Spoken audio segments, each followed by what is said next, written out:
So again, your name was Ron? Yep, Ron. Thank you so much for doing this. Appreciate it. All right, so first question, is that good? Yeah. Okay, first question, what do you think happens when someone passes away?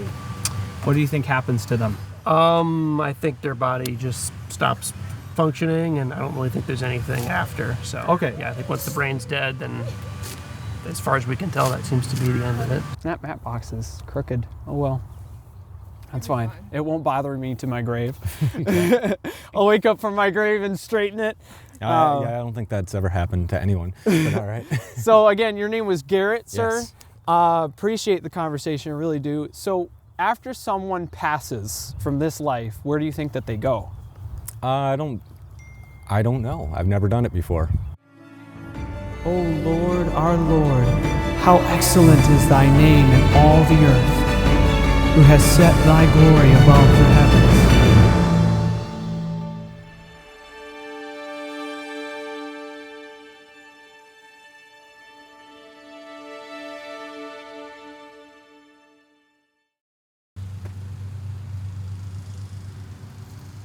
Excuse me.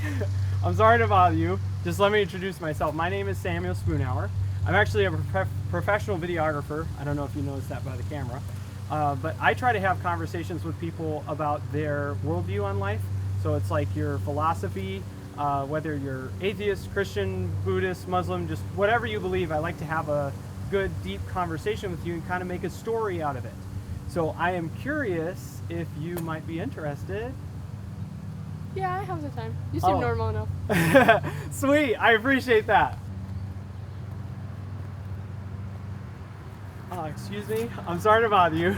Just real quick, I got a quick question. So, my name is Samuel. I'm actually a professional videographer, and I'm also a YouTuber.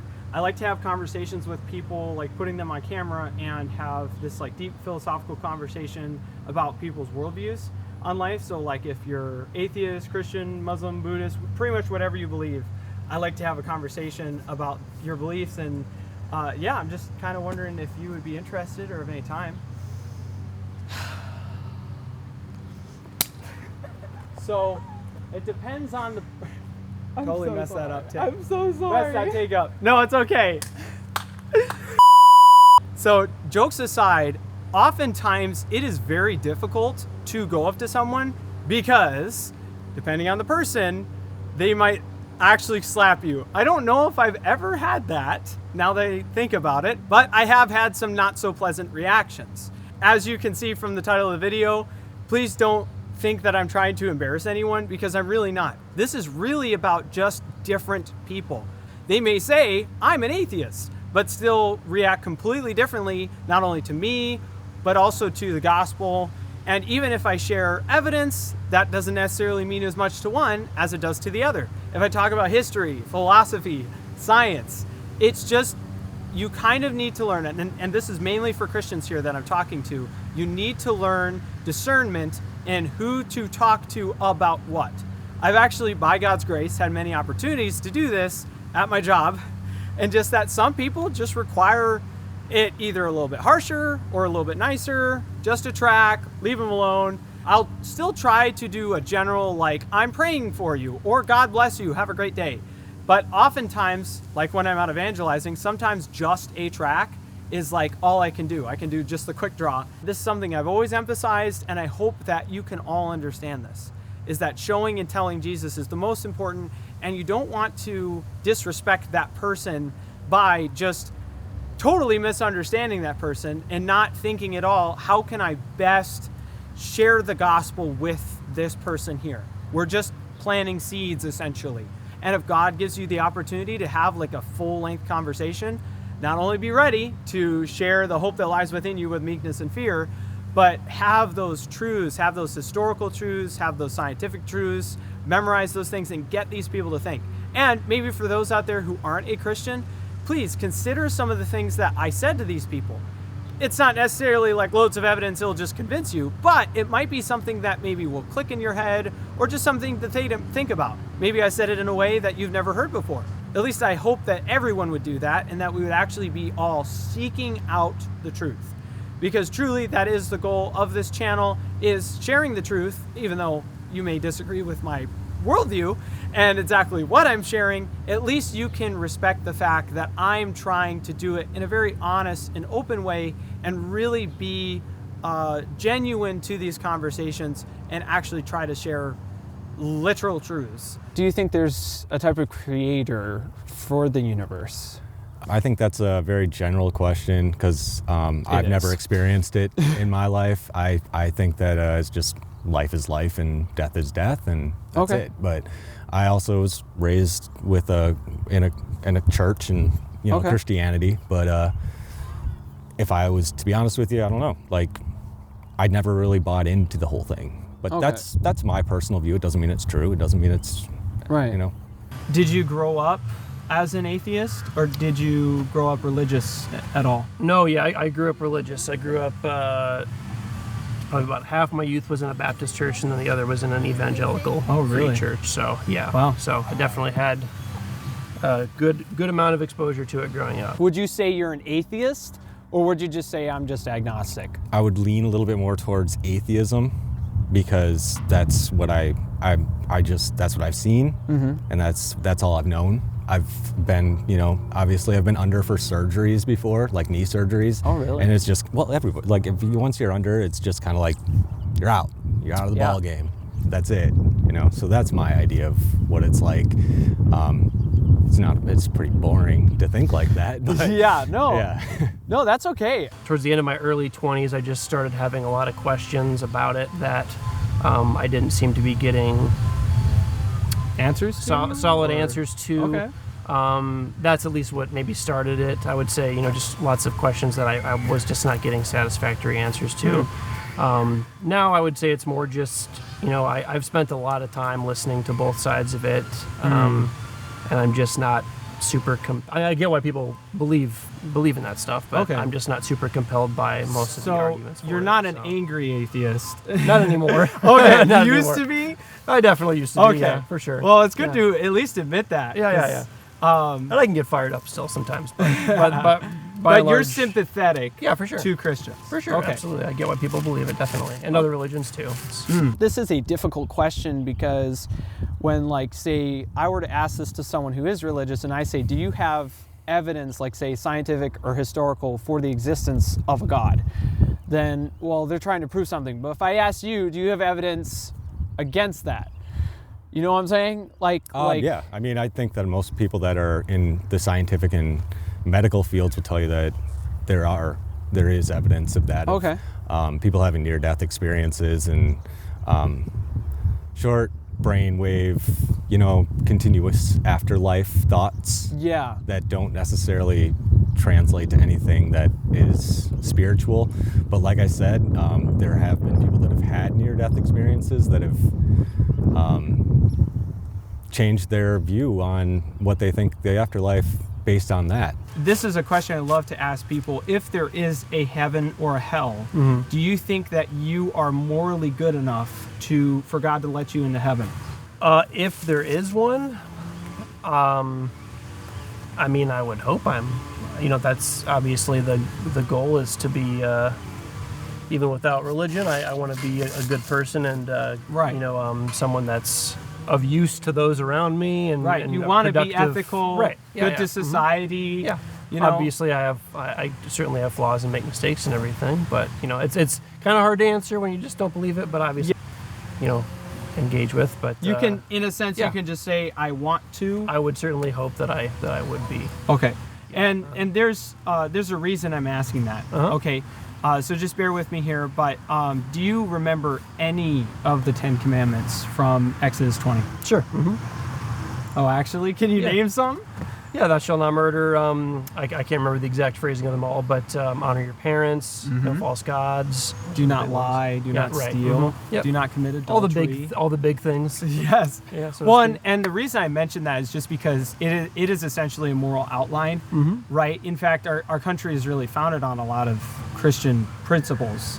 40 of the founding fathers. Most people don't know this, but they were exceptionally Christian. Sure. And so because of that, you have that really based into, kind of grinded into our law. And it was actually an atheist historian who said that we are Christians without knowing it. His name is Tom Holland, the historian, not the actor. Sure. And a lot of people agree with him, especially historians, because it's been so ingrained into our culture, just like just these Judeo-Christian ethics, is that we don't even realize that, like, we think that stealing is wrong, or we think that treating women with disrespect is wrong, because that's what Jesus taught, or that's what the Bible originally taught. So anyways, you may disagree with me on that, but Sure. This is just why I use the 10 Commandments as just a guideline. I don't know if you've heard of the Kalam cosmological argument. This is one argument for God. Okay. Okay, anyways. No, I haven't. No, I've okay. never heard of that. But it kind of goes like this. Everything that begins to exist must have a cause. The universe began to exist, therefore it has a cause. Okay. So, but that cause cannot be what began, right? It has to be something besides it, right? Or beyond it. So it has to either be equal or greater to, according to the law of cause and effect.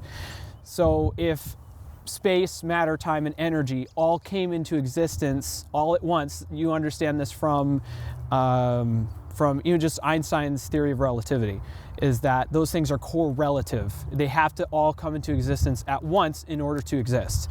Then if all those things come to existence, then that means the thing that caused it can't be those things. Yeah, I'm trying to put that into a thought and trying to translate it into my own. I know it's a bit thinking. complex. But when you say things like time, and when you think about space, it's the ever expansion throughout time is something that we can look at our own solar system and usually age it geologically. And when we look out into space, and this is actually a really fascinating time, because when we look through these images, it's hard to imagine that what we're seeing through the light is something that could have happened based on that being 3.6 billion years, or 3.6 billion light years away. The light that it is transmitting is the same amount of what that was 3.6 billion years ago. So if we found a civilization out in space, which I fully believe there's got to be way more, and if there isn't, there was, or there will be at some point. But the idea that if we're seeing it and it's so many light years away, that also means that what happened there was over 3.6 billion years ago. And if we had any kind of technology to go and discover it, then there wouldn't be any way to, like, once we got there, it would be a completely different place than what we'd seen before. And I'm using it as a concept of Earth, and when you think about the concepts of space and time, it's hard to grasp for anyone. It's impossible to grasp for anyone. Okay, so I'm curious, have you ever told a lie in your life? Okay, so you've broken the 9th one. So the 8th one is to not steal. Have you ever stolen anything? Sure. Okay. What about the 3rd one is to not use God's name in vain, which means to not give proper honor. Have you done that? Oh, goodness, yes. I mean, I can imagine. I understand you don't believe that that's right. It doesn't an mean offense, anything to right? me. Right, yeah. So this is a hard one for guys. Sure. Okay, but Jesus said if you look with lust, you commit adultery in your heart. Have you done that before? Of course, yeah. Okay. And I appreciate your honesty. Okay, I want you to know that I'm not trying to condemn you here, because No, you're fine. I've broken these laws many times, and I'm not proud of that. But essentially, if you have broken these laws and there is actually a heaven and a hell, God does exist. I realize that's a lot of hypothetical, but that means that he has to punish you for your sins, and because if he exists, he's the essence of justice. He's really the essence of goodness, and justice is just one of those characteristics. Sure. So by just that standard, would you go to heaven or hell? Just the four. Oh, well, that we this looked is, at. I mean, I'm very familiar with, like, I understand what you're saying, and I mean, obviously, by, I'm sure by you those do. metrics, yeah, I mean, obviously I fall short. I know that that's the entire message. I mean, that's what I was raised on, and that's what I believe for the first half of my, more than half of my life. So, of course, now I just don't think that that's true. Of course. I don't think you don't hold to the veracity of it. No, I just don't see, when you're asking these questions, I can answer them I guess from your perspective, sort of like, you know, trying to treat these things as being true, but, you know, like I've lied, I've stolen, lusted after women, all that kind of stuff. That's all very normal things that every, you know, person has done most of those things. I don't think that they alter my value or my they don't define who I am. Just those individual No, things, and I so. agree. And that's why I said still yes earlier. You know, when you were asking that question about, you know, do you hope or think that you would still go if there was, you know, heaven if you'd go there? So hopefully I would. Some of the reasons that scientists even believe that there is a Big Bang and that the universe, all, you know, space, matter, time, and energy even had a starting point. Einstein's theory of relativity, and then also the law of entropy, right? We have, scientists can measure, we have a limited amount of energy in the universe, and that because of entropy, we know that the amount of energy that we have is limited, but it's running down. So it's spinning down, spiraling down, just like if you were to, I was just using my razor this morning and it died, okay, and I need to recharge it. The problem with the universe is that because of the law of conservation of energy, we have a limited amount of energy, and it's still going to be there, but it's not going to be usable. So it's just going to kind of run down, just like a battery. Well, you need energy to put that energy back. Changing minds is what you're trying to do, is to make people think that the energy that they put into certain things is also the energy that translates to a better society, instead of people having different opinions? Well, no, what I'm ultimately saying is that the energy that we have in the universe is running down just like a battery, and it requires energy to take that energy that has been used back to make it usable energy. So that means that if the universe is, say, infinite, it cannot be, because it would have died already. If you want to use the sun's energy, for example, right, based on how much energy the sun has and has emitted, the energy that it has so far, we would be at about a midlife sun. Right, exactly. And eventually, in say 4, maybe 5 billion years, they estimate that the Earth is either going to overexpand to the point where it swallows Earth, or it's going to shrink into a dwarf planet, basically. Yeah, exactly. So heat death. Yes. When you're using the term infinite energy, then and if you apply it to the sun, then I understand that. Okay. Yeah, we have limited amount of energy in the universe, so there has to be a starting point. Okay. The Old Testament is all about the moral failures of humankind, and the New Testament is about the moral it actually talks about this in the Old Testament as well, but the moral exceptionality, I don't know if I'm saying that word correctly, but of God, I'll take it. and that in order for humans to really do anything right, they essentially need God. When they're left to themselves, this is the whole book of Judges, when they're left to themselves, even with commandments from God, they still will fail, because God's standard is perfection.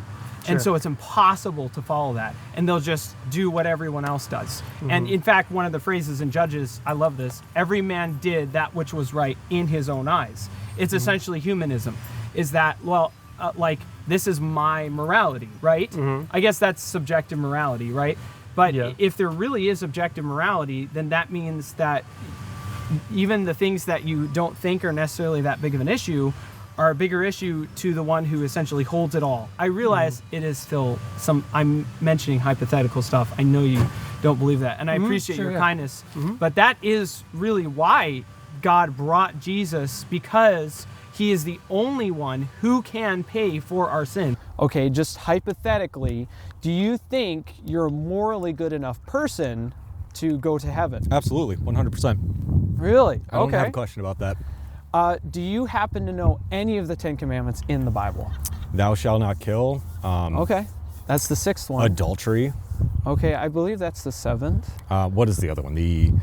I used to read them all the time, but I mean, really, like I don't need the 10 Commandments to give me moral clarity on how to be a good person. Well, it's just that they ridiculous to begin. Excuse my language. That's stupid. Well, if you don't know how to be a good person without the Bible, then you probably need the Bible to help you be a good person. Whatever. But you have an sometimes issue it with turns your people conscience. into bad people, and no offense, but if you need to use violence, and if you are a bad person and you've maybe done something that was a violent act, and you need to find some kind of clarity or way to help you deal with it, and you turn to the Bible, like I said, good for you. If it helps you be a better person in the long run, good for you. I personally don't have that problem. I can go up to people and be a good person because I had good parents. I was lucky that way. To say that the moral vision of the Bible is worth saying you need to have the Bible to have morality is frankly stupid to me. In fact, I love to say it like this because this just helps me to at least grasp it. I just want you to kind of understand the philosophy of this. Maybe you've heard this before, but right before Jesus died, I think I looked up the verse. It was John 19:30. He uses the Greek word tetelestai. It comes out in English as "it is finished." But what it literally means is finally done or finally paid for, completely paid for. So as if you were in a court of law and you owed speeding tickets that you couldn't pay, but if someone paid for them in your place, you could be set free. You're still guilty, but because someone paid the fine, right? Now you're essentially indebted to that person and you're grateful, but that's the thing, is that you can be set free, all your sins forgiven by the payment of Jesus. I know you've heard this before.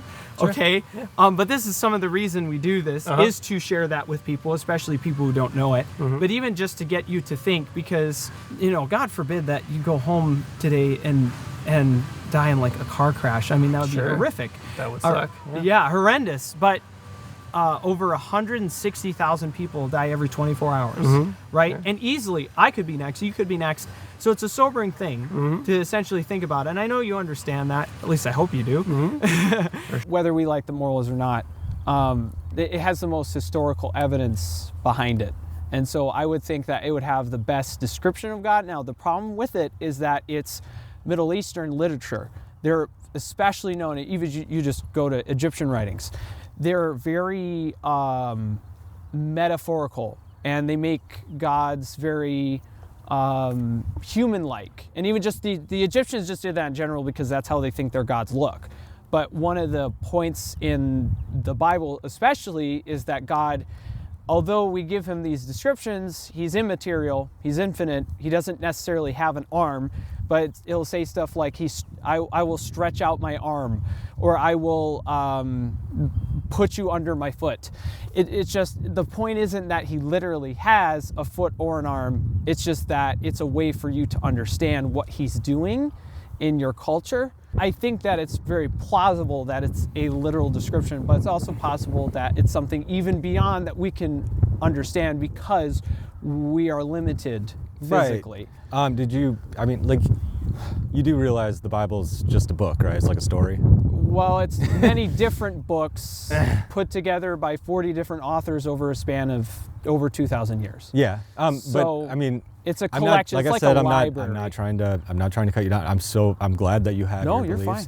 But the reality is that most religion back then was based just in story writing, and and I think the literal aspect of it is what's wrong. It's not supposed to be a literal story. It's supposed to be just a story, and I think people took it into a religious sense, and that's my belief. That's what I think is. Most people weren't educated or knew how to read. There wasn't even a printing system until the 1400s.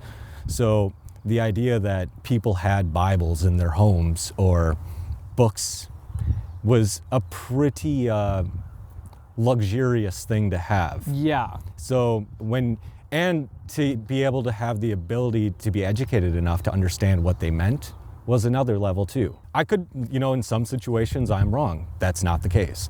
But there are situations, and it's been proven through history that it was wrong.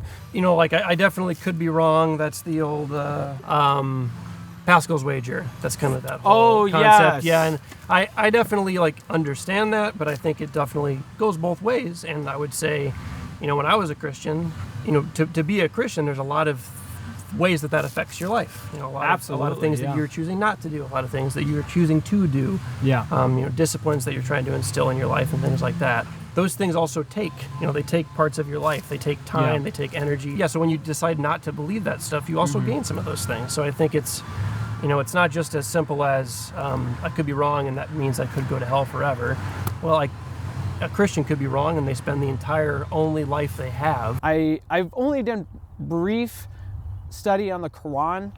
Quran has moral issues, but that's not my problem. The problem is not the moral issues. It's that it doesn't have the historical... Well, so does the Bible, though, too. The Bible has plenty of moral issues. Well, the problem with that is that if you think in terms of subjective morality, but what is actually right or wrong is what you need to know. So That's based on an opinion or something that is right or wrong, and based on... what's objective, what is right for anyone at any time, everywhere, no matter what. So you can only ultimately have that if you have, say, like a divine being who created you. He's the one ultimately you would get your morals from.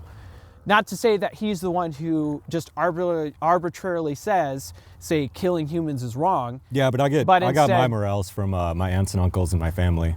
Yeah, but how could you say that that is right or wrong in every society in all time? That's the thing. That's what I mean by objective for all society. Forcing your belief system on a society that doesn't want it is one way of saying that you're right and they're wrong, which is something that Christianity has done for over 2,000 years. So, well, it's something like the Nazis did, right? They went Sure. after people from Karl Marx and his philosophy, okay, and but Darwin from you his can- philosophy. you can relate what the Nazis did to Christianity's version in the United States of slavery and United States slavery from Christians? I mean, yeah, I guess that was a thing. Wasn't black it? slavery. I mean, Yeah, I know there and, was Christians who used Native Americans Bible verses and how we treated them. Yeah. We have our own history that we need to be ashamed of, and we should be ashamed of it. And a lot of that is reflected in our belief I'm system. 1/16th, so my dad's okay. 1/8. Where it starts to become slippery for me is evidence for things like resurrection and stuff like that. Sure. Most of the time when I'm hearing those arguments, they just feel like it's been so long since I've even had these discussions with anybody. They are, I guess, carrying a lot of weight without that much to back them up, I guess, in terms of like a person coming back to life. Certainly could be wrong. And, I know that most atheists that I know don't know of all of the evidence. Sure. Because from my research, there is actually substantial, especially compared to anything else in the ancient world. I will say that you still have to be open to it to this point where, because for a lot of people, that evidence is just not enough. And I understand why. It's not overwhelming, but it is substantial. Sure. It's just for me, it's like, I want evidence for God. I also want evidence for contingency, morality, consciousness, and the evidence. To me, it's more of like the cumulative case of Christianity. Does the world around me fit with what I'm given in Scripture? I think it does. That's really what convinces me. And also, I've seen it played out practically in people. Sure. So that really, for me, is the convincing factor. This definitely wouldn't do it for me, but it would get me on this like train rolling if I were in your state. But I would say certainly to have that open mind. Seems like you do. Yeah, I mean, I'm always open to being wrong. The idea that we still need God doesn't apply to me. I think you can be a good person without him too. I think you can be moral without believing in God or being religious whatsoever.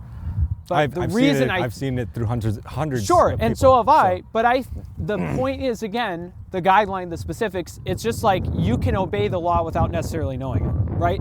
Yeah. But knowing it helps to guide you, okay? And I believe that it is true. But the thing is that the reason we even have the laws that we do today is because of the Judeo-Christian worldview. It flipped over the Roman Empire. In fact, Constantine was the first emperor to put into law that killing your child, infanticide, was illegal. Yeah. But it was because it had such a I big think- influence, and Christians I think we need- eventually were allowed to come out of their hiding places because they were being murdered. But eventually then it just had a massive impact on Western civilization. And it's based upon the Judeo-Christian worldview. You ask any Do you law... think that's a good thing, though? I do think so, and partly because I think it is true. Like, if you were to base it, and you could just ask most atheists this, if you were like big popular philosophical atheists, okay, if you were to ask them like, hey, what if our American society was based upon the Quran?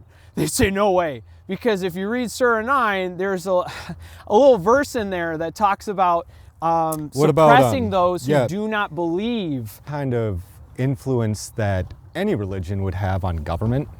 I'm going to go ahead and say you are dead wrong about that. And I know you're still young and you think you know things, and I think you think that you're smarter than everyone. But I'm just Not necessarily. I'm just telling you right now that when you grow up, you're going to have different views. You're going to think differently about different things. Sure, I'm certain I will. Yeah, and that's I hope part not of. too different. I mean, you will. Trust me. You'll have, and it's just part of growing up and figuring out yourself. It happens to everyone. And when I see young people out on the street passionate about their issues and what they feel inside, they're not wrong. That's just how they feel right now. And maybe someday they'll look at it and say, I was wrong about certain things, but today they feel that way. So, like, let me ask you a question. Absolutely. Are you starting from a perspective of this being the truth? Well, or is it more that you're trying to figure out what the truth is? That's a great question, because I often don't think, because I do this naturally, is where I will prove or disprove things in multiple different ways, and I've done that with Christianity. I know there are 3 ways I've done it, but at 2 I can only think of is just falsification and just it's called box top philosophy. Okay. Is where you just kind of like start from what you can see around you and use with your 5 senses and just conclude from there is just your philosophy. So like Rene Descartes' I think therefore I am. It's just like that's the basis. You know you exist because you can think. And so I've done both. I think when I was younger I attempted to falsify it, but I as I got older I attempted to do the box top, which is just more typical. Sure. But I will say a lot of like science and I love astrophysics. I love the Big Bang. I think it's really cool. I got to do some of that in college, just some of the calculations, and that's it was cool. like really neat. Nice. I would say that society with its population right now is far more atheist than it ever has been, and it's also more peaceful. Look around you than it's ever been in world history. Personally, I would say that's because of the Judeo-Christian influence. Oh, you're wrong about that, but- though. But I don't want to just point out that you're wrong. You are wrong about that. It's about people Well, I'm saying that are from being historians. good to each other. I'm- About people that are being good to each other and that live in a society and know how to treat each other. We have parks. We have schools. Right. We have places to go. That's not. That's based on evidence of that's how you're supposed to treat people. That's Yeah, what but you're I supposed- think- we have a hospital right down the road. We have a Yes. YMCA. We have things in our society that function. right. And it doesn't require God. It requires people working together and loving each other. That's But- it. Yeah, but I think even just like the fact that like loving each other, that's not something you don't even like. Again, you go back to the Roman Empire. You have women not being treated the same as they are today, but instead even like women's suffrage. Okay, this came from the Judeo-Christian worldview, is that women should have the same rights as men because they're both created in God's image with eternal value from the Creator. Thank you so much for having this conversation. It's an honor to meet you. Absolutely. And I hope you read this, because I might take a peek at it. Amazing story. I think it's probably stuff I've heard before. Yeah, possibly. But you know, I'm always interested to learn more, and even if I don't change my mind from it, it's still just another chance to hear hear someone else's hear someone perspective. else's, learn more stuff. Yeah. for So, sure. well, I appreciate it. Thank you. Absolutely. Thank you. And I hope you have a good day with your daughter. Thank you very much. She's having a good time, I'm sure. Yeah, where is she? Actually, She's over there. She's over there. I'm glad she didn't run away because we've had. Don't that say where before. is she. That'll give me a heart attack. Thank you all so much for making it to the end of this video. I know it was extremely long. I put a lot of effort and time into this one, and I'm kind of curious if you guys actually like this format. I really hope that you do, because it takes so much time. Please just tell me in the comments, even just have lots of discussion in the comments. I will try to get to at least some of them. I am very choosy with the comments that I reply to, so just be aware of that. But also, I did want to say that I was able to shake Garrett's hand and just kind of leave on some good terms, even though the video actually cut short. I forget exactly why the cameras were cut. And I did also want to apologize for some of the bad angles, like this one here in the back. It's just the nature of using a camera, especially with people who are standing. Sometimes they move and shuffle around, and so that's sadly just the case. I can't really change that, but I really do hope that you appreciated the way I tried to portray the views and their views, and I know they were so very different but yet so very similar. Thank you again for watching, and I hope you all have a great day.